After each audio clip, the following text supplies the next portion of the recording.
আউযুবিল্লাহ দিয়ে করলাম শুরু। আমি নাকি ওইটাই আসসালামু আলাইকুম শেরাবাংলা নিউজে স্বাগতম। সাথে আছি আমি গো পকিং পকিং। নিজের গোয়ায় থাকি গো, অন্যের বলি ফাসাদু। আমরা সেরা বাঙালি, সেরা জাতি। প্রথমে আন্তর্জাতিক প্রসঙ্গ। ইসরায়েলে দিন দিন বাড়ছে বিমান হামলা, রকেট হামলা, ড্রোন হামলার চাপ। চতুর্মুখী চাপে নাস্তিনাবুদ ইসরায়েল। সেই সাথে দেখা গেল পুরা ইসরায়েল জুড়ে আগুনের দাবানল।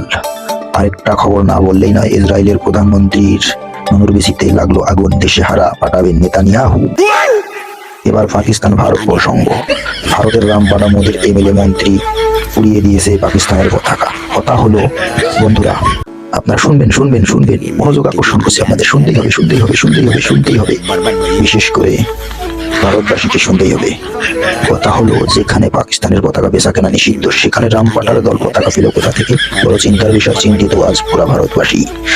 এদিকে পাকিস্তান চুপ করে বসে নেই। পাকিস্তান ভারতের সঙ্গে সকল ব্যবসা বাণিজ্য বন্ধ করে দিয়েছে আর হামলার দায় অস্বীকার করেছে। পাকিস্তান সর্বদা প্রস্তুত আছে, বেশি বাড়াবাড়ি করলে ভারতের প্রধানমন্ত্রীর বিসি কান্দে উঠে ফুটকির মধ্যে মিসাইল মারবে।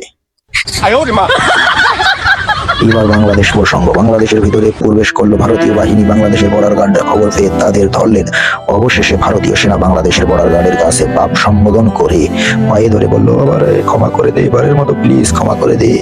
পা ধরে ক্ষমা চাইলো। তার একটা পিকচার পুরো বিশ্ব ভাইরাল। কথা হলো, এমনি এমনি ভারতীয় বাহিনীকে ছেড়ে দাও ঠিক হয় নাই, আমার মতে উচিত হয় নাই। আমার মতে কথা হলো, ওদের পুটকিতে গরম ডিম দিয়ে খাইপটা দিয়ে বেড়াইয়া বেড়াইয়া বেড়াইয়া গরম ডিম পাকিস্তানিতে পৌঁছে দেওয়া উচিত ছিল, যাহা বাংলাদেশ পরবর্তীতে পস্তাইবে। অবশেষে বাংলাদেশের অভ্যন্তরীণ প্রসঙ্গ, নির্বাচন প্রসঙ্গ শুনতেই হবে আপনাদের, বিশেষ করে বাংলাদেশের জনগণকে। বাংলাদেশের কিছু চাটার রাজনৈতিক দল শুধু তারা নির্বাচন করছে, মনে হয় তারা তসবিহ হাতে নিয়ে নির্বাচনের জিকির করছে। নির্বাচন দে বাবা, নির্বাচন দে বাবা, নির্বাচন দে বাবা, নির্বাচন দে বাবা।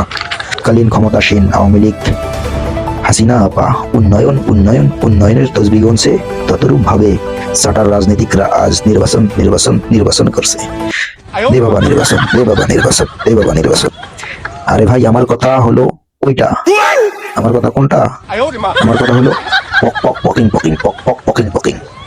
বাংলাদেশের মালিক যদি হয় বাংলাদেশের জনগণ, তাহলে সাধারণ জনগণই ঠিক করবে বাংলাদেশে কখন নির্বাচন হবে। তোরা কোথাকার কোন হরিদাস পাল রে? তোরা নির্বাচনের সময় ঠিক করে দেওয়ার কি রে?